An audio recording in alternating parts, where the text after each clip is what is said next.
भारत जैसे शौर्य भूमि पर ऐसे बहुत से शूरवीर पैदा हुए जिनकी शौर्य गाथा विश्व के हर देशों में बड़े गर्व के साथ गाई जाती है, जिनके कदम कदम पर दुश्मनों की नींदें उड़ जाया करती थी। ऐसे ही इस शौर्य भूमि में एक शूरवीर थे जिनका नाम था छत्रपति शिवाजी शाहजी भोसले, जिन्होंने मुगल साम्राज्य के शासक औरंगजेब को यह एहसास कराया कि गीदड़ जितना भी चाहे जंगल का राजा बन ले, शेर के आने पर उसके पैर थर्राने ही लगते हैं। नमस्कार दोस्तों, शौर्य भूमि के YouTube चैनल पर आपका स्वागत है। इस वीडियो को बनाने से पहले लोगों ने मुझसे कहा कि अब कौन सुनता है अपने इतिहास को, कौन सुनता है ऐसे तमाम लोगों को जो इतिहास हो गए हैं, कुछ नया कुछ इंटरेस्टिंग वीडियो बनाओ।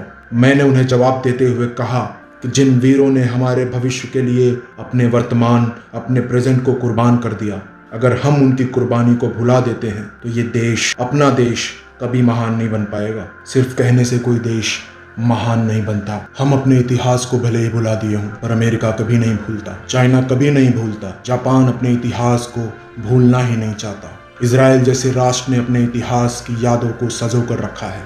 इन जैसे बहुत से देश आज तरक्की पर हैं। हम जैसे लोगों को आगे बढ़ना होगा अपने इतिहास के वजूद को बचाने के लिए, वरना हमारा भी हाल पाकिस्तान जैसा होगा जिसने अपने इतिहास को कुछ गद्दारों के हाथों बेच दिया। छत्रपति शिवाजी भोसले भारत के एक महान राजा और रणनीतिकार थे, जिन्हें फादर ऑफ इंडियन नेवी भी कहा जाता है और जिन्होंने गौरिल्ला वॉरफेयर या छापामार युद्ध को विकसित भी किया।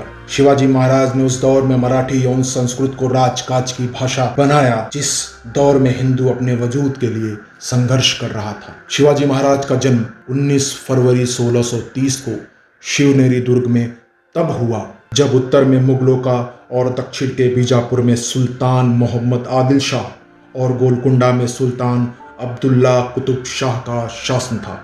उनके पिता शाहजी भोसले बीजापुर के सुल्तान आदिल शाह के यहाँ कार्यरत थे। उनकी माता जीजाबाई जाधव कुल में उत्पन्न असाधारण प्रतिभाशाली महिला थी।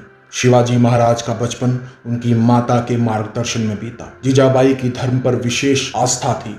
उन्होंने शिवाजी को सभी धर्मों के सम्मान के साथ साथ रामायण, महाभारत, हिंदू वैल्यूज की भी शिक्षा दी और यही कारण था कि शिवाजी महाराज का हिंदुत्व सूफी संतों के लिए बहुत सम्मान था। उनके पहले गुरु दादोजी कोंडदेव ने उन्हें युद्ध कौशल और नीति शास्त्र के साथ राजनीति की भी शिक्षा दी। जब बीजापुर का राज्य आपसी संघर्ष तथा विदेशी आक्रमण काल के दौर से गुजर रहा था, ऐसे साम्राज्य की सेवा करने के बदले शिवाजी ने क्षेत्रीय किसानों और मावलों के साथ अपनी सेना तैयार की। शिवाजी को पता था कि किसी भी साम्राज्य को बनाने के लिए किलों का बहुत महत्व है, इसलिए उन्होंने 15 साल के ही उम्र में आदिल शाही के अधीन तोरण, चाकन, कोंढाना किलों को अपने चतुर रणनीति से अपने अधिकार में ले लिया और उसके बाद आबाजी सोनदेर की मदद से थाना, कल्याण और भिवंडी किलों को मुल्ला अहमद से छीनकर वहां नौसैनिक अड्डा बना दिया और धीरे धीरे 40 किलों पर अपना अधिकार कर लिया। इस घटना की खबर जब आदिल शाह को हुई तो वो आग बबूला हो गया और उसने शिवाजी के पिता शाहजी को गिरफ्तार कर लिया और उन्हें इस शर्त पर छोड़ा गया कि शिवाजी आगे से कोई आक्रमण हमारे खिलाफ नहीं करेंगे। शिवाजी अगले 7 वर्षों तक कोई सीधा आक्रमण बीजापुर पे तो नहीं किया, पर सेना को मजबूत करने में जरूर लग गए। उन्होंने प्रभावशाली देशमुखों को अपनी सेना में शामिल किया। धीरे धीरे शिवाजी ने एक विशाल सेना तैयार कर ली, जिसके घुड़सवारी का जिम्मा नेताजी पलकर ने संभाली और पैदल सेना का जिम्मा यशाजी कनके ने। इसी समय उत्तर में शाहजहां बीमार पड़ गया और उसके बेटे औरंगजेब ने मौके का फायदा उठाकर शाहजहां को कैद कर मुगल साम्राज्य का बादशाह बन गया। इधर 1659 में शिवाजी से निपटने के लिए बीजापुर के सुल्तान ने अब्दुल्ला भटारी यानी अफजल खां को 1,20,000 सैनिकों के साथ शिवाजी के खिलाफ लड़ने के लिए भेजा।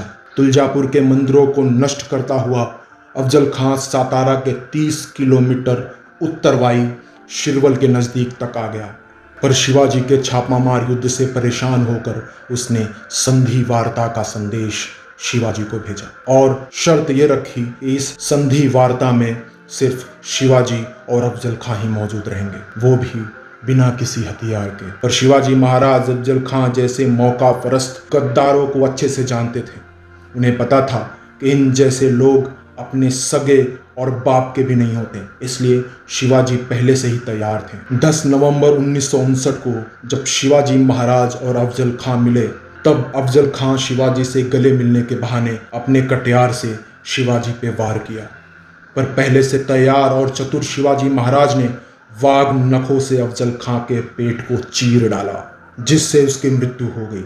शिवाजी महाराज ने बाजी प्रभु देश पांडे के बलिदान के बाद पन्हाला किला भी अपने कब्जे में कर लिया। शिवाजी की सेना में इस समय तक 30,000 पैदल और 1,000 घुड़सवार हो गए थे। उत्तर भारत का बादशाह बनने के बाद औरंगजेब का ध्यान अब दक्षिण की तरफ गया, पर शिवाजी महाराज की बढ़ती ताकत और गर्जना से डरकर उसने अपने मामा शाहिस्ता खां को 1,50,000 सैनिकों के साथ उनके खिलाफ लड़ने भेजा। शाहिस्ता खां 3 साल तक मावल में लूटपाट की, पर एक रात शिवाजी ने मात्र 350 सैनिकों के साथ शाहिस्ता खां पर खतरनाक हमला कर दिया। इस हमले से डरकर शाहिस्ता खां खिड़की के रास्ते बच निकलने में तो कामयाब रहा, पर भागते वक्त 3 उंगलियों से हाथ धोना पड़ा, जिसे शिवाजी महाराज ने काट दी थी। उंगलियां तो गई, साथ में शाहिस्ता खां की इज्जत भी चली गई।